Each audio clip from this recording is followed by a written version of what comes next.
Messiata Dishmaya, Masechet Choulin, Daf Mem Aleph, nous commençons Daf Mem, 6 lignes avant la fin de la page. Rav Nachman, Rav Amram, Rav Yitzhak Amre. En Adam Moser Davar She'en Shelo. Nous avons vu dans le Daf Mem Amoud Aleph une memra de Ravuna. Ravuna nous a enseigné que si la bête de Shimon se trouve assise devant une avodazara, et que Réhouven, qui n'est pas le propriétaire de la bête, va égorger un siman, il va l'interdire, c'est-à-dire même s'il ne termine pas la shrita, mais il ne fait qu'un seul siman, il va interdire, c'est-à-dire il commence à peine la shrita, comme nous l'avons vu dans la Gemara, même si ce n'est pas le siman tout entier, il va interdire la bête. La bête sera donc interdite parce qu'elle a été sacrifiée pour la avodazara.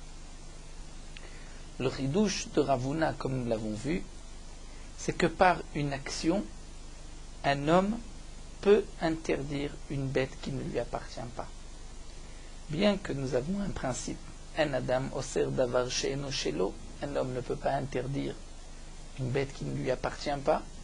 Si un homme se prosterne à une bête et il la rend avodazara, il ne va pas l'interdire, même pour le misbéar, puisque de toutes les manières, une bête, même si son propriétaire s'est prosterné à la bête et l'a rendue avodazara, la bête pourra être mangée, ça nous l'apprenons de Psukim, que la bête n'est pas interdite, mais pour le misbéar, pour la sacrifier, elle est interdite comme elle est devenue avodazara, mais c'est seulement si c'est le propriétaire de la bête. Si c'est une autre personne qui n'est pas propriétaire de la bête, qui se prosterne et qui rend cette bête une avodazara, la bête ne peut pas être interdite pour le misbéar. Mais malgré tout, vient nous enseigner Ravuna, s'il y a eu une action, c'est-à-dire par l'acte de shrita, il égorge cette bête pour une avodazara, là il va interdire cette bête à tout le monde puisqu'elle devient tikrovet avodazara. Mais pourtant cette bête n'appartient pas à Réhouven, étant donné qu'il a fait une action, Ravuna nous enseigne que l'action peut interdire la bête. Et la Gemara avait développé cet enseignement de Ravuna. On avait rapporté des questions, et la Gemara continue maintenant avec un autre avis. Rav Nachman, Rav Amram, Rav Yitzhak, les trois Amoraim Amré ont dit En Adam Moser Davar She'en Shelo. Un homme ne peut pas interdire ce qui ne lui appartient pas, même par une action, même s'il termine la shrita, il ne peut pas interdire la bête puisque la bête n'est pas à lui. Donc, Ravuna nous enseigne que lorsque une bête est assise devant une avodazara et qu'un homme qui n'est pas le propriétaire de la bête vient et commence à égorger la bête, dès qu'il fait une entaille, il vient commencer la shrita, il interdit la bête puisqu'il la rend tikrovet, pour la avodazara. Viennent ici Rav Nachman, Rav Amram et Rav Yitzhak et disent que non, que même s'il a terminé la shrita, il ne peut pas l'interdire puisque la bête ne lui appartient pas. La Gemara objecte, métivé. C'est marqué à Shochet Khatat be Shabbat Bachutz Avodat Kochavim, Braïta que nous avons vu, celui qui égorge un korban Khatat le jour de Shabbat, Bachutz, en dehors du Bet Hamikdash, l'Avodat Kochavim, en plus pour une avodazara, il est chayav shalosh khataot, il est chayav sans faire exprès de 3 korban Khatat, étant donné qu'il a transgressé ici 3 transgressions qui volontairement auraient été punies par la peine de mort karet, Minashamayim du ciel. Donc, sans faire exprès, il y a un korban khatat pour la transgression de Shabbat, pour la transgression d'avoir égorgé un korban en dehors du Bet Hamikdash, et troisième point, de l'avoir égorgé pour une avodazara. Donc, il y a 3 khataot. Vokminan, et nous avons expliqué plus haut, nous avons dit que puisque c'est marqué khatat, donc c'est que le Tana voulait nous enseigner qu'il s'agit d'un khatat ta'of, c'est-à-dire d'un oiseau khatat qui est cachère que par un seul siman. Et comme Rachid nous l'explique ici, bien que on ne pouvait pas marquer, d'après ces chachamim, on ne pouvait pas marquer zevar, puisque le korban shlamim, c'est sûr, d'après tout le monde, que ça appartient au propriétaire du korban. Et donc c'est évident que lorsqu'il va commencer la shrita, il va l'interdire. Et donc ensuite, il ne peut pas y avoir le deuxième khatat pour avoir égorgé la bête bachutz en dehors du Beth Amikdash, puisqu'elle est déjà interdite en la avodah zara. Mais malgré tout, comme l'explique Rashi, le Tana aurait pu marquer Ola, puisque le korban Ola est entièrement brûlé, n'appartient pas au propriétaire de la bête. Et pourtant, donc nous voyons que le Tana a marqué Khatat. De là, nous avons déduit, Vokminan, qu'il s'agit de Khatat Ta'of, d'un Khatat Ta'of, d'un oiseau Khatat, qu'on peut faire la shrita d'un seul siman, et c'est suffisant. Et donc la question de la Gemara est que dès qu'il a commencé à faire la shrita, il va l'interdire pour la avodah zara. Et donc, comment peut-il être hayav pour avoir égorgé cet oiseau bachutz? Et on avait dit aussi bechatzi kane pagum, pour expliquer cela. On parle du cas où l'oiseau avait déjà le canet, la trachée artère, qui était coupée à moitié, mais elle n'est pas encore très fat tant que la majorité n'est pas coupée. Et elle n'a pas non plus encore de shrita, puisqu'il n'y a que la moitié qui est coupée. Et cet homme vient couper et terminer, on va dire, la shrita. Donc dès qu'il coupe un petit peu et qu'il dépasse la moitié pour arriver donc à la majorité du canet, qui va rendre cette shrita une shrita valable, à ce moment-là, par cette action, il transgresse la avera de avodah zara. Par cette même action, il a donc égorgé l'oiseau en dehors du Beth Amikdash, et puisque c'est Shabbat, il est chayav de 3 chataot. C'était ainsi qu'on avait expliqué cette braïta de Shochet Chatat be Shabbat Bachus Avdat Kochavim, comment il peut être chayav de 3 chataot. Donc obligatoirement Chatataof, et le canet était déjà coupé à moitié. Voici maintenant la question de la Gemara. La raison pour laquelle il y a 3 chataot, c'est parce qu'il s'agit d'un korban chatataof où il ne faut couper qu'un seul siman. Et donc, lorsqu'il va couper, des kulhu, les 3 interdictions, arrivent en même temps. Puisque la moitié du canet est coupée, dès qu'on coupe encore un tout petit peu, c'est là qu'on fait une shrita bachutz, la avodah zara et Shabbat. Et donc c'est pour cela qu'il y a 3 chataot, aval zevar. Mais si c'était zevar, c'est-à-dire quelque chose qui doit être sacrifié par le couteau, c'est-à-dire une bête, l'eau, on n'aurait pas pu dire une telle chose, étant donné qu'il y a 2 simanim à couper. Et donc on aurait dit que dès qu'il va couper le premier siman, il transgresse Shabbat. Dès qu'il coupe le premier siman, il transgresse aussi avodah zara, mais il ne peut plus y avoir de shrut et chutz, comme nous l'avons vu, puisque dès qu'il a coupé un siman, la bête, donc interdite, ne peut plus être destinée à un korban. Et donc ceci est une contradiction à Rav Nachman, Rav Ramam et Rav Yitzhak. Pourquoi?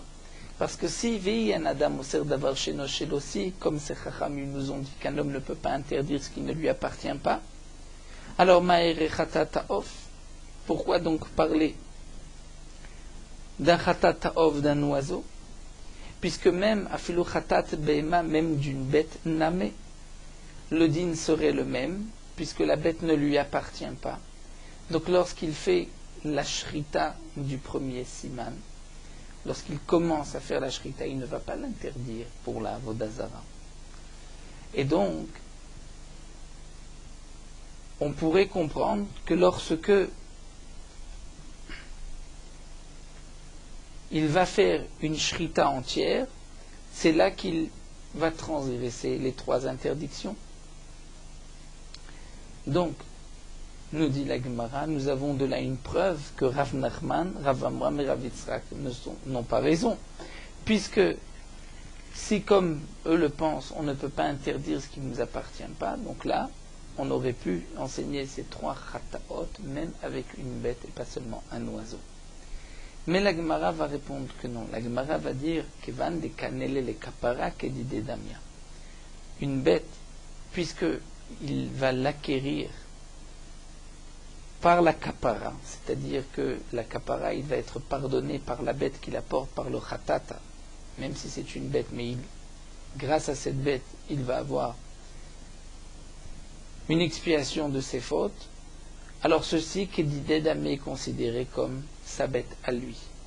Et donc c'est pour cela qu'on ne peut pas parler de behemoth, de bête, puisque le korban ola comme korban khatat, comme korban hacham, ces korbanot viennent réparer des fautes.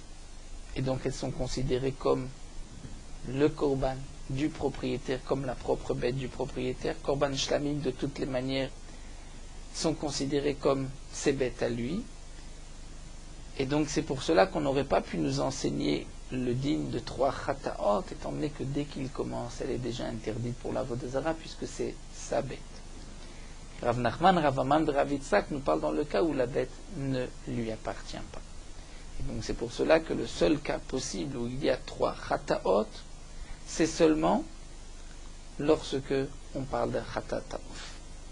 C'est ainsi que donc l'Agma répond à la première question. Tashma, une autre question. C'est marqué Shnaim Bochazim Besakin, nous avons vu plus haut dans la Mishnah.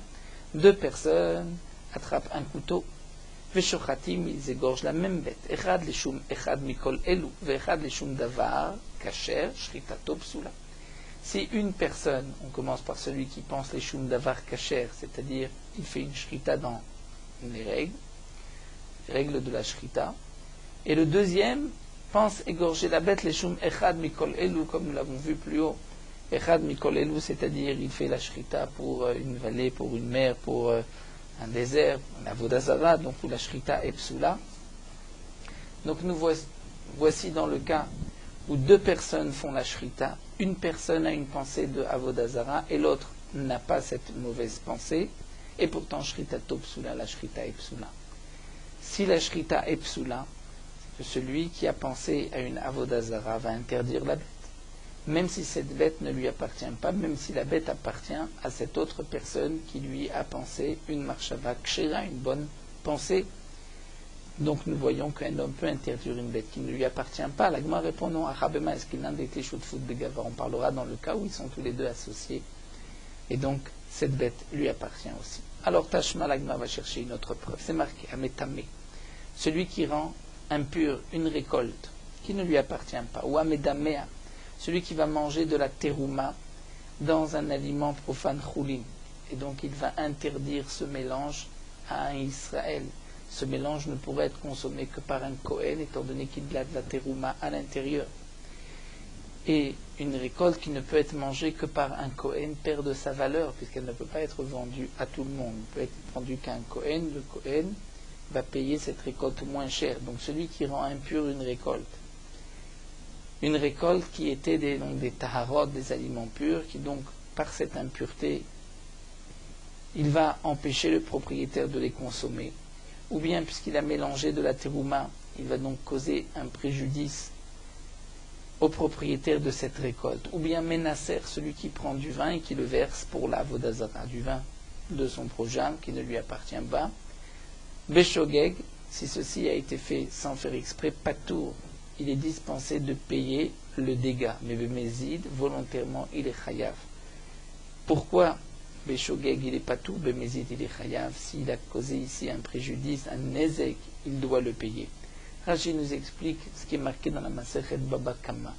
Il s'agit ici d'un nezek she'enonikar, c'est-à-dire d'un dégât, préjudice qu'on ne voit pas lorsqu'une récolte est impure, ça ne se voit pas sur la récolte qu'elle est impure. Lorsqu'il y a de la tourouma mélangée, ça ne se voit pas. Du vin qu'on a versé pour la vodazara, on ne le voit pas sur le vin. Donc nous avons un principe que Ezek Shinonikar n'est pas un Ezek, et donc il est dispensé de payer. Seulement, les Chachamim ont fait un knas, une amende, lorsqu'il a causé ce dégât volontairement. Il doit rembourser le dégât. Mais Béshogeg n'est pas tout. Donc voici un cas. Dans cette Mishnah, où le Ménasser, celui qui prend du vin et qui le verse pour la vodazara, va l'interdire, bien que le vin ne lui appartient pas. C'est une contradiction à ce que les Chachamim ont dit, qu'un homme ne peut pas interdire ce qui ne lui appartient pas. Et la Gemara va répondre à Hanami, ici aussi on expliquera des Hitleshutfut Begava. On parle qu'il était associé, et c'est donc pour cela qu'il peut interdire. Mais puisqu'il était associé et qu'il interdit le vin, il doit, dans le cas de Mézid, payer la moitié donc, du dégât, puisqu'il a causé un préjudice à son associé. Alors la Gemara nous dit que Tanaï, en vérité, cette marloquette entre Ravuna, Rav Nachman, Rav Amram et Rav Yitzhak, est-ce qu'un homme peut interdire par une action ce qui ne lui appartient pas? C'est une marloquette Tanaï, nous dit la Gemara, puisqu'il est marqué Oved Kochavim chez Yeno chez Israël, chez Lobifne Avodat Kochavim. Un idolâtre qui a versé le vin d'un juif, d'un Israël, chez Lobifne Avodat Kochavim, alors qu'il n'y avait pas de Avodazara devant lui, Asaro, il l'interdit. C'est un chidouche, puisque la Avodazara n'est pas présente, mais malgré tout, puisqu'il a versé, donc versé comme nous dit Rachid, tout simplement rentrer sa main et faire bouger le vin avec sa main, que déjà il va interdire le vin, puisque c'est une avoda, un service qu'on faisait pour l'idole, pour la avodazara, et donc il va interdire le vin devient yain neser. Mais Rabbi Yehuda ben Betera et Rabbi Yehuda ben Baba matirin auto le permettent, mais pnei shnet dvarim, pour deux raisons. Pourquoi ils vont permettre le vin? Echad. Premièrement, shen menasrim yain le bifnei avodat kochavim, que d'après ces deux chachamim, on ne peut rendre le vin yain neser que si on le fait devant une avodazara. Et là, ce n'est pas le cas, puisque l'avodazara n'était pas devant, ve'echad. Et l'autre point, shiachol lomarlo, il peut lui dire, lo kolaim nenecha, shete aser yeni leonsi, tu ne peux pas m'interdire mon vin. Je ne peux pas interdire mon vin, Léonsi, si je ne suis pas d'accord, si je ne veux pas ton action. Même si tu étais devant une avodazara, tu ne pourrais pas l'interdire. Pourquoi? Parce qu'un adam oser davar sheno shelo, ce qui m'appartient, tu ne peux pas l'interdire. Donc voici une marloquette Tanaïm. D'après Tanakama, le vin est interdit. D'après Rav Nachman et d'après Rabbi Yehuda ben Betera et Rabbi Yehuda ben Baba, c'est permis. Donc voici une marloquette. Est-ce qu'on peut interdire le bien de son prochain par une action, que ce soit par une shrita ou en versant, en remuant le vin pour la vodazara? Donc la Gemara nous dit, nous avons ici une marloquette Tanaïm. D'après Ravuna, c'est sûr qu'on est obligé de dire que c'est une marloquette Tanaïm. Ravuna lui pense comme Tanakama, mais Rabbi Yehuda ben Betera et Rabbi Yehuda ben Baba sont en marloquette avec Ravuna. La Gemara poursuit, nous dit que Rav Nachman, Rav Amram et Rav Yitzhak vont dire qu'il n'y a pas de marloquette Tanaïm, qu'en vérité, c'est vrai que, à premier abord, ils ont l'air de suivre l'opinion de Rabbi Yehuda ben Betera et de Rabbi Yehuda ben Baba, mais malgré tout, ils vont nous expliquer que même Tanakama aurait été d'accord avec Rav Nachman, Rav Amram et Rav Yitzhak. Eux vont dire, Afilu leman damar adam oser davar sheno shelo, même d'après celui qui pense, donc Tanakama, qu'un homme peut interdire ce qui ne lui appartient pas, anemile kouti. C'est seulement si c'est un kouti, un non-juif, un idolâtre, qui va interdire. C'est-à-dire, lorsque un kouti fait une telle action, ou un non-juif, là il peut interdire ce qui ne lui appartient pas. Mais aval Israël, mais lorsque c'est un Israël qui fait une telle action, de faire une shrita devant la avodazara, ou même de remuer le vin en disant de la avodazara, en vérité, des tseuré kamechaven. Pourquoi je ne vais pas interdire d'après ce mandéamar? C'est que je pense que le Israël a voulu simplement embêter, nuire, faire semblant de nuire à son prochain, mais lui, au fond de lui, il ne pensait pas à la Vodazara. Donc dans le cas où une bête est assise devant la Vodazara, vient un Israël, un Réhouven, et commence à égorger la bête de Shimon, il ne l'interdit pas. Pourquoi? Parce que c'est sûr que l'intention de Réhouven n'est pas de l'égorger pour la Vodazara, mais simplement de faire souffrir, d'embêter son prochain. Et donc, dans ce cas-là, c'est sûr qu'on dira que le Israël n'a pas interdit la bête puisqu'il n'avait même pas de pensée de Avodazara. Alors la Gemara continue, Tashma, nous allons apporter une preuve. C'est marqué Shnaim ochazim besakim veshochatim, echad eshum echad mikol elu vechad eshum davar kasher shritato psula. Nous avons vu plus haut que si deux personnes tenaient un couteau, un égorge la bête en pensant à un fleuve, à un désert, et l'autre l'égorge les shum davar kasher pour une bonne pensée pour ce qui est kasher, la shrita et psula. Donc voici le cas où deux personnes vont rendre pasoul la shrita, alors que cette shrita, c'est la shrita d'une bête qui ne lui appartient pas. Donc voici qu'un homme éoser peut interdire ce qui ne lui appartient pas. Même si quand il s'agit d'un Israël, et le Israël interdit, on ne dira pas que les tseouré kamechaben. La Gemara répond à Chab Ma'askinan be Israël Mumar. Ici, on parle d'un Israël qui est un renégat, c'est-à-dire que lui, c'est vrai que nous savons qu'il pratique la Vodazara, et donc son intention n'était pas simplement les tseouré. Là, il peut interdire à son prochain par cette action, par cette shrita. De toutes les manières, Rashi répond qu'on aurait aussi pu donner la réponse, comme la Gemara l'avait dit précédemment, qu'il est aussi propriétaire. Mais la Gemara a voulu répondre simplement d'après ce que nous venons de dire, d'après Tanakama. Le principe de Israël et Tseouré Kamechaven ne s'applique pas lorsque l'Israël est Moumar. Si un simple juif fait une shrita, on va dire qu'il ne pensait pas à la Vodazara. Si c'est un renégat, on sait qu'il pratique la Vodazara, donc là c'est sûr qu'il va interdire. Tashma, l'agma va porter une autre preuve, c'est marqué à Metame, va Medamer, Menaser, ce que nous avons vu, celui qui rend impur les ta'arot, les aliments purs de son prochain, il mélange de la terouma, ou bien Menaser, il verse pour la Vodazara, Beshogeg Patour, Bemezit Chayav, c'est volontairement, il est Chayav, Beshogeg, il est Patour, en tout cas, il interdit par cette action le vin de son prochain. Pourtant, le Israël, nous avons vu que juste les Tsaouré Kamechaven, d'après ces Chachamim, Rav Nachman, Rav Yitzhak, nous ont dit que d'après Tanakama, il n'a pas d'intention de Avodazara. La Gemara répond, on parlera aussi à Haname Be Israël Moumar d'un renégat. Lui, il a eu une intention pour l'Avodazara, donc c'est pour cela qu'il va interdire le vin. Amarle Ravacha Beri de Rava le Ravashi. Ravacha, fils de Rava dit à Ravashi, Hi Troubo Vekibel Alaf Atra'a. Maï. Quel est le din si cet homme-là voulait donc égorger la bête pour l'Avodazara? Jusque-là, il n'avait pas la réputation d'être un moumar, un renégat. Et on lui dit, n'égorge pas cette bête pour la Vodazara. Et lui dit, si, malgré tout, je sais que c'est interdit, je sais que je transgresse, mais malgré tout, je veux le faire. Dans ce cas-là, quel sera le din? Est-ce qu'on va dire qu'il interdit la bête de son prochain? Et l'agma répond à Marley, il lui a dit oui, puisque il tire lorsqu'un homme reçoit une atra'a et qu'on lui dit ne fais pas, sinon tu vas être condamné à mort, et il dit malgré tout je veux le faire, c'est un homme qui est matir atzmo, c'est-à-dire il accepte d'être tué pour cette action.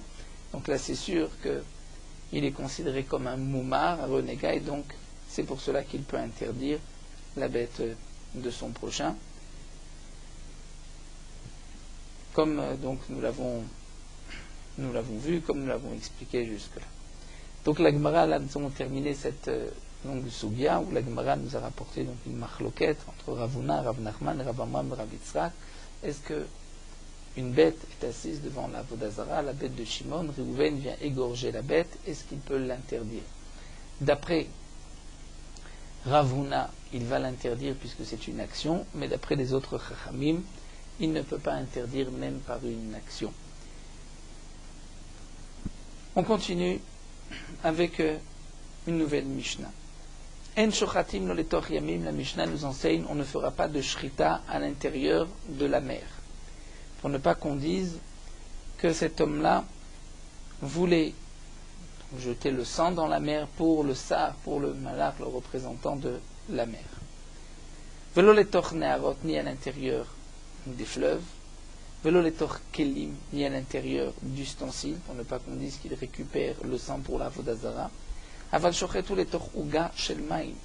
Mais s'il y a un trou où il y a de l'eau à l'intérieur de ce trou, là il pourra faire la shrita. Ou besfina al gabe kelim, s'il est dans un bateau, il pourra faire la shrita même dans un récipient, bien que le sang va couler dans le keli. On ne dira pas que c'était pour la avodazara, on comprend qu'il ne veut pas salir son bateau. En shochatim leguma kolika, et la Mishnah continue, nous dit on ne fera pas de shrita dans un trou, en aucun cas. Avalose guma betor beto, mais on peut faire un trou dans sa maison, et faire une shrita à côté, bishvil sheikanes adam letocha, pour que le sang coule à l'intérieur. La Gemara expliquera, puisque dans la Mishnah a l'air de se contredire. Ou beshouk, mais à l'extérieur au marché, lo yaseken, il n'agira pas ainsi. Pourquoi? Chez lo yechake et tzdokim, pour ne pas renforcer les tzdokim, les sadducéens, qui eux avaient de telles habitudes. Dit Rashi, pour leur avodah zara, ils faisaient un trou, ils égorgeaient la bête dans ce trou. Nous allons reprendre tous les dynimes de la Mishnah. Tout d'abord, en shochatim loletor, ce que nous avons vu qu'on ne peut pas égorger une bête et faire couler le sang dans la mer. Maishna letor yamim delo. Pourquoi dans la mer on ne peut pas déhamrer? Parce que celui qui voit cette shrita va dire les Sarah de Yama Kashachit. Il fait la shrita pour le Sar, pour le malach de la mer, donc pour la Avodah Zara. Alors demande la Gemara les Tochuga Shel Maim Name, lorsque c'est dans un trou, dans un creux où il y a de l'eau, ça devrait être aussi interdit. Pourquoi? Parce qu'étant donné que dans l'eau, il voit son reflet, Amré, les gens vont dire, les Boa Kashachit, c'est à son reflet, à son image qu'il fait la shrita. C'est aussi pour une avodah zara. La Gemara répond à Marava, ce qu'on a permis dans la Mishnah, c'est Be'achurim Shanu, lorsque les eaux sont troubles, donc il ne se verra pas dans l'eau, il ne verra pas le reflet de son visage. Donc lorsqu'il y a un trou, comme Ouga chez le Maim, un trou comme le Ougiyot des Kfanim, les Erashi dans la Mishnah, un trou qu'on creusait tout autour des Kfanim des vignes, lorsqu'il y a un trou et de l'eau, là on peut faire la shrita si l'eau est trouble. Ensuite, la Mishnah nous a dit qu'on ne pourra pas faire une shrita lorsqu'il y a un trou, une gouma sans eau. En shochatim le gouma. Et juste après, la Mishnah nous dit qu'on peut faire une shrita, on peut faire un trou dans sa maison pour que le sang puisse couler. Mais demande la Gemara, tu te contredis. Ve'amarta, tu as dit en shochatim le gouma klal, qu'on ne fait pas de shrita, les gouma, côté d'un trou, dans un trou. Amar Abaye, Abaye répond, Recha begouma chez Bachouk.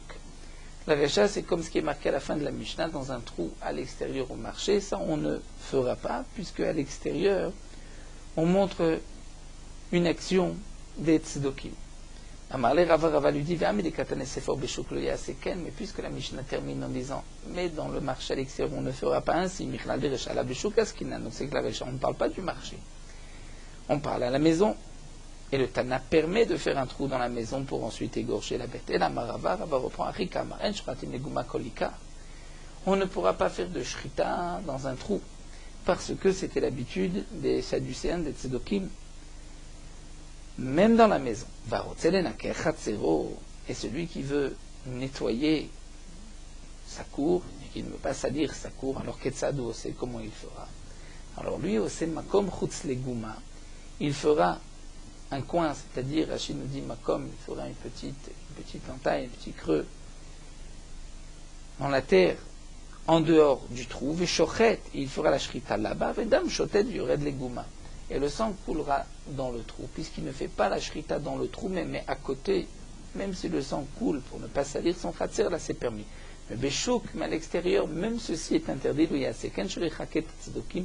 pour ne pas qu'il renforce même des tzdokim, que les gens vont dire, mais le marché est à l'extérieur, dans la rue. Généralement, les gens ne font pas attention de ne pas salir, de laisser propre l'endroit. Donc, lorsqu'il fait un trou, on va dire que c'est pour la avodah zara, comme les tzdokim avaient l'habitude. C'est pour cela que c'est interdit, même s'il y a à côté un charitz, à côté du trou, il y a une entaille, un endroit où il fera la balachrit.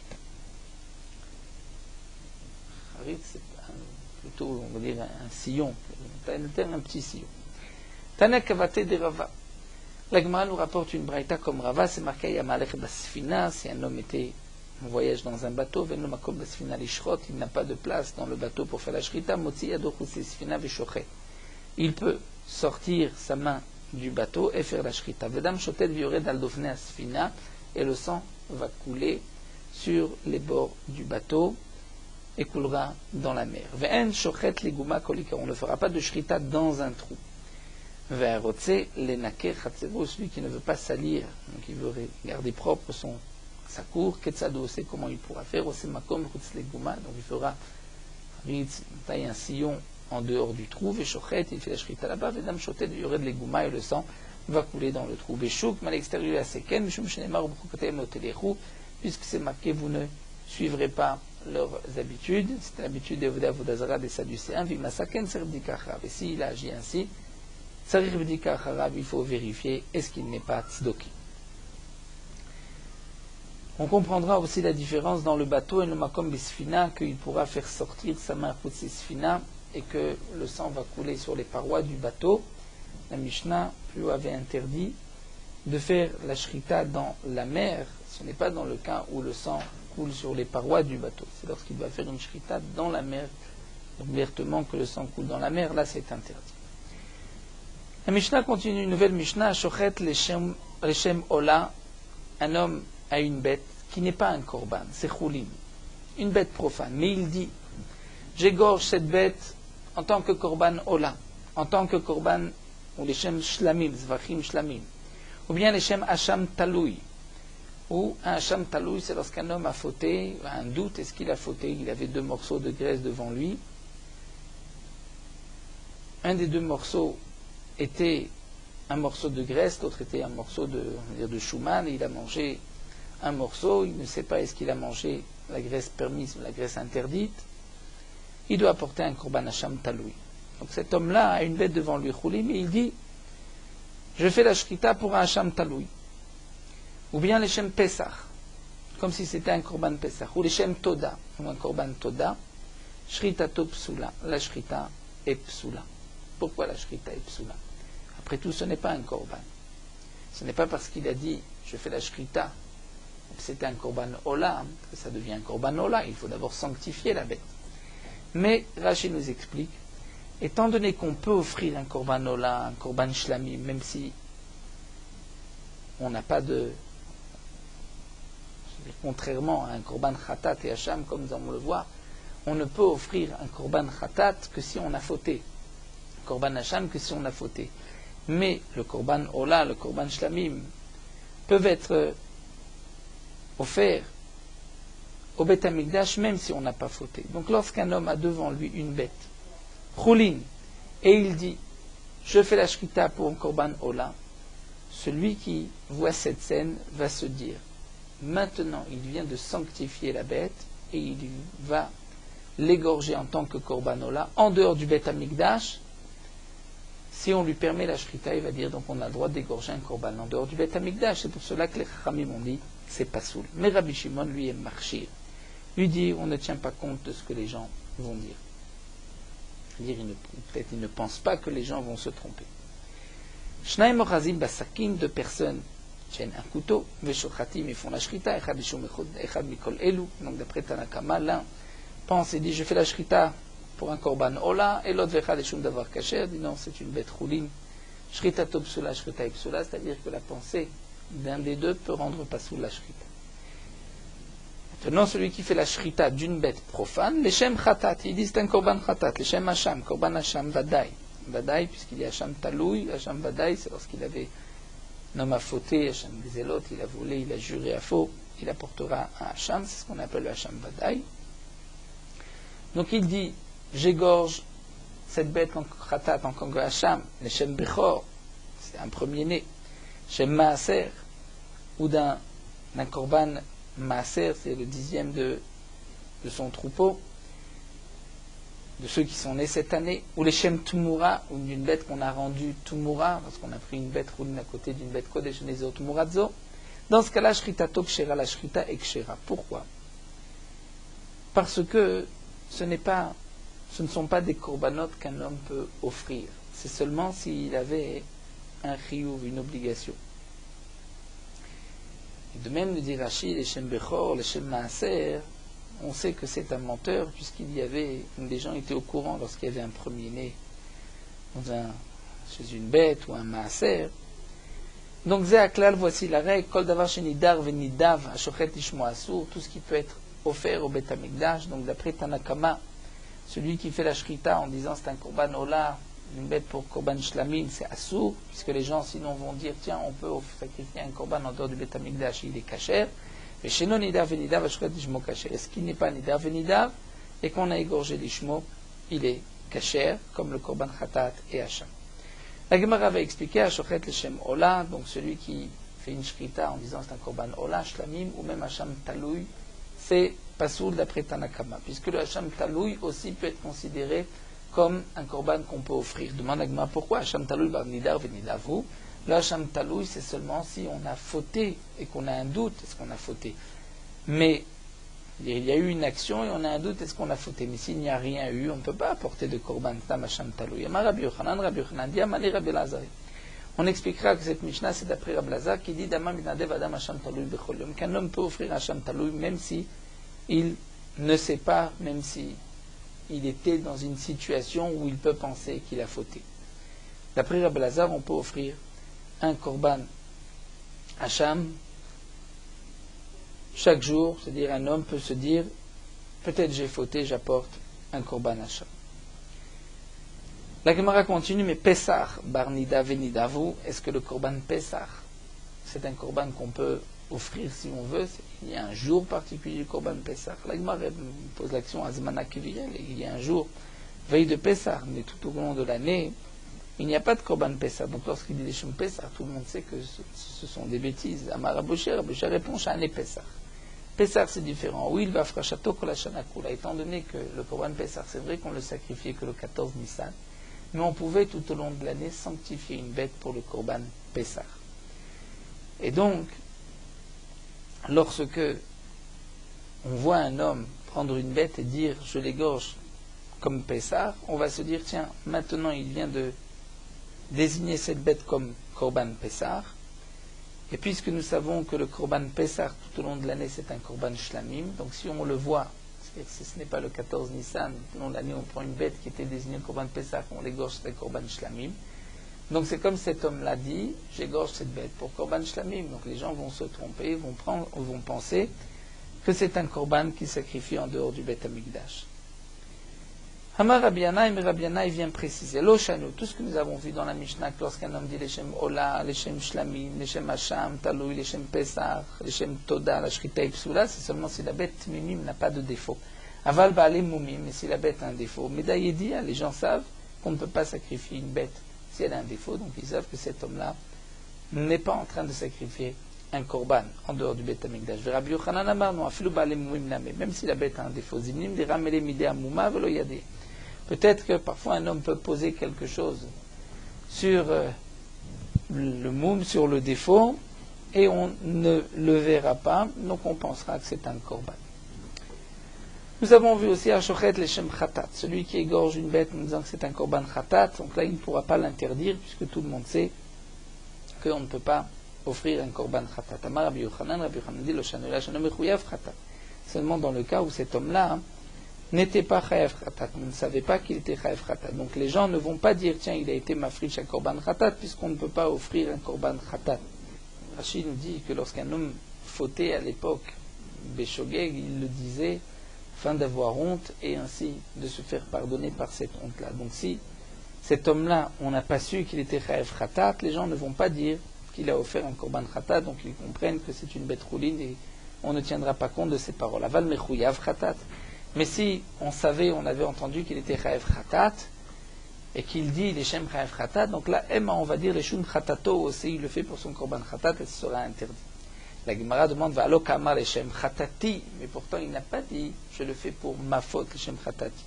Amar Rabbi Avou, B'Oma les Shem Khatati. Rabbi Avou précise ce qu'a dit Rabbi Yochanan, que lorsqu'un homme, on sait qu'il était Chayav Khatat, dans ce cas-là, la bête sera interdite, c'est lorsqu'il a dit aussi les Shum Khatati pour ma faute.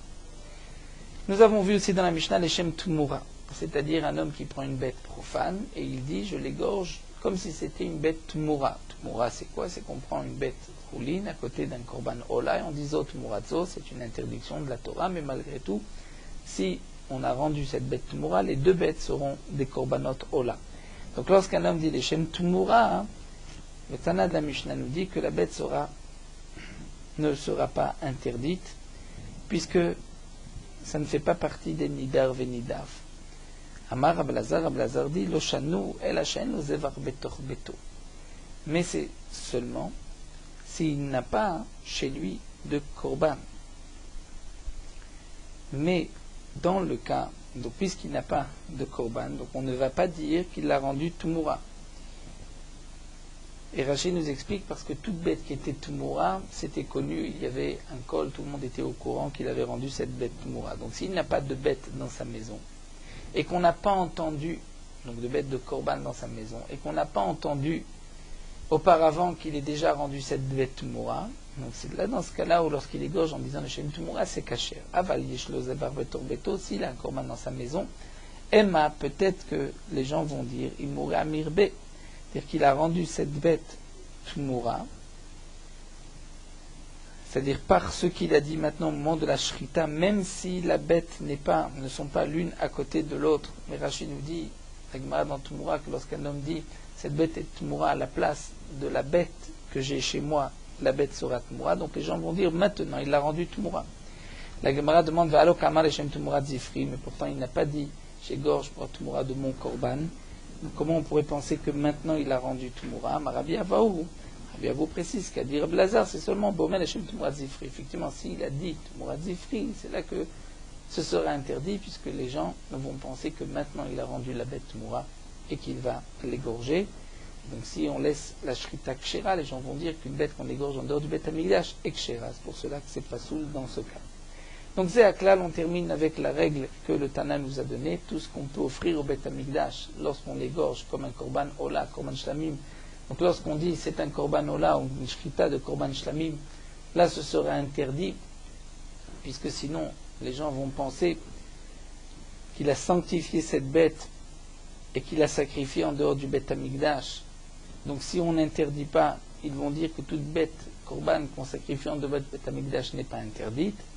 Donc là, on interdira. La Gemara demande ce klal, cette règle qui est rapportée, l'itouye maï. Qu'est-ce que ceci vient inclure? La Gemara répond l'itouye olat nazir. La olat d'un korban nazir. C'est-à-dire s'il a dit olat nazir, j'égorge cette bête comme olat nazir, c'est pas soul. Puisque celui qui voit peut penser que c'est un neder, qu'il avait un neder. Si, d'après la Girsa que nous avons, il peut penser qu'il était nazir et que maintenant il a offert cette bête pour son korban de Nézirut. Bien sûr que le nazir n'a pas toujours des cheveux très longs comme on pourrait le penser, puisque la Nézirut, Stam Nézirut est de 30 jours. Au bout de 30 jours, il se coupe les cheveux. Donc la Gemara explique quel est le chidouche des mots. Des témas, j'aurais pu croire Halon Neder. Il n'a pas fait jusque-là de Neder, de Nézirut. Donc, les gens ne vont pas dire que c'est pour son korban olat nazir.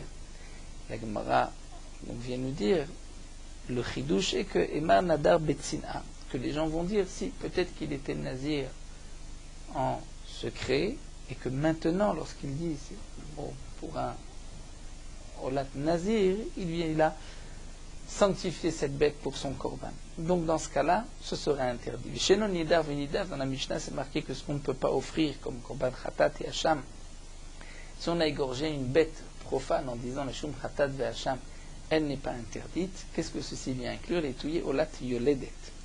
La ola d'une yoledet. C'est-à-dire que si une femme qui a accouché, si un homme dit ça c'est pour la olat yoledet, la bête est cachère puisque on parle dans le cas, comme nous allons le voir, qu'il n'a pas de femme. Amar Ablazar, lo shanou la shain lo isha, il n'a pas de femme. Donc on sait que lorsqu'il a dit olat yoledet, ce n'est pas pour sa femme, donc c'est juste une parole en l'air. Aval yesh lo isha, mais si il a une femme, imar, on va peut-être dire l'ishma ou osé, qu'il a lui sanctifié une bête pour le korban de sa femme. Halo kama leshem olat ishti, et pourtant il n'a pas dit pour la ola de ma femme. Amar Rabbi Avaou, Omer leshem olat ishti. Ce que vient nous enseigner Rabbi Lazar, c'est lorsqu'il dit leshem olat ishti, s'il a une femme, donc il doit, dans ce cas-là, on dira que c'est, dans ce cas-là, c'est malgré tout pas soul, puisque peut-être qu'il a sanctifié cette bête pour le korban ou la de sa femme. Parce que parfois, même dans une fausse couche, il peut y avoir aussi un korban de yoledet. Donc, même si on n'a pas entendu qu'il a eu un enfant, il peut y avoir eu une fausse couche. Pshita, la Gemara demande, c'est évident. Et donc la Gemara répond, on aurait pu croire, on aurait pu croire que si vraiment sa femme avait accouché, on aurait été au courant. Kamash Malan, le chidouche de la Gemara, c'est que non, Emar Afoul et Afil. On dira que peut-être sa femme a fait une fausse couche. Et donc lorsqu'il a dit Hashem Ola Tishti, c'est qu'il voulait maintenant sanctifier une bête, Korban Ola pour le Korban de sa femme. Et donc on aurait pu croire qu'effectivement il a sanctifié cette bête et il va la sacrifier en dehors du Beth Amikdash. Donc dans ce cas-là, la bête, la shrita, sera interdite, comme tout cas d'une bête qui peut être nidar venidaf, comme Ola, Shlamim, ou Pessah, ou Toda, comme nous l'avons vu dans la Mishnah. Hadran alach hashochet, on termine le deuxième Pérec. Les deux premiers prakim nous parlent de la shrita. Le troisième Pérec est un Pérec concernant toutes les tréfotes de la bête. Nous verrons beaucoup d'anatomie de la bête, puisque la Gemara va détailler toutes les tréfotes qu'on peut retrouver dans une bête. Nous terminons avec Merot Halacha, Daf Mem Aleph. Certains poskim ont marqué que lorsque une femme pétrit une pâte où il y a le shiur de Afrashat Chala pour sa famille, même si son intention est de diviser en plusieurs pâtes, et il y a dans chaque morceau, en plusieurs morceaux on va dire, et qu'il y a dans chaque morceau moins que le shiur Afrashat Chala, il y a malgré tout une obligation de prélever la Chala. Mais lorsqu'une femme pétrit une pâte pour la diviser et pour donner des morceaux à différentes personnes, là elle est dispensée de Chala. Tout ceci n'est dit que dans le cas où elle pensait séparer la pâte en plusieurs morceaux avant de faire cuire la pâte. Mais si son intention était d'abord de faire cuire les petites pâtes et ensuite de diviser les pains et de les donner à d'autres, c'est-à-dire elle a décidé après l'avoir fait cuire qu'elle va partager ses pains, les donner, dans ce cas-là, elle n'est pas dispensée de Afrashat Chala. Et même si on n'a pas prélevé la Chala avant la cuisson, il faudra maintenant prélever la Chala.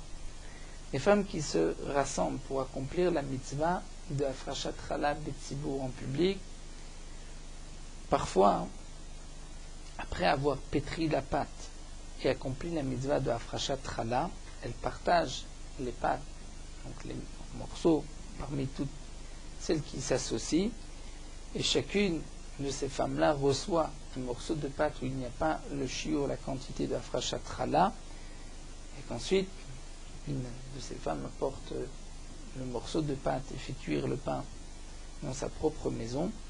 D'après ce que nous avons vu, d'après les poskim que nous avons vus, dans ce cas-là, la pâte n'avait pas d'obligation de Afrashat Chala, puisque avant même de la faire cuire, on avait séparé en morceaux, on avait divisé, qu'on avait donné à plusieurs personnes, et que les pâtes vont être aussi cuites à des moments différents, chacune va cuire son morceau lorsqu'elle voudra.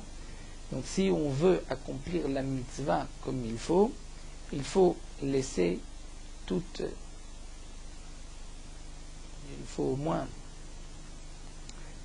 laisser chez une des participantes un morceau de pâte qui a le shiur de Afrashat Chala et faire cuire ces morceaux de telle manière que d'après tous les poskim, il y a une obligation de Afrashat Chala, et c'est de ce morceau-là qu'on pourra prélever la Chala du bracha sur tout le reste.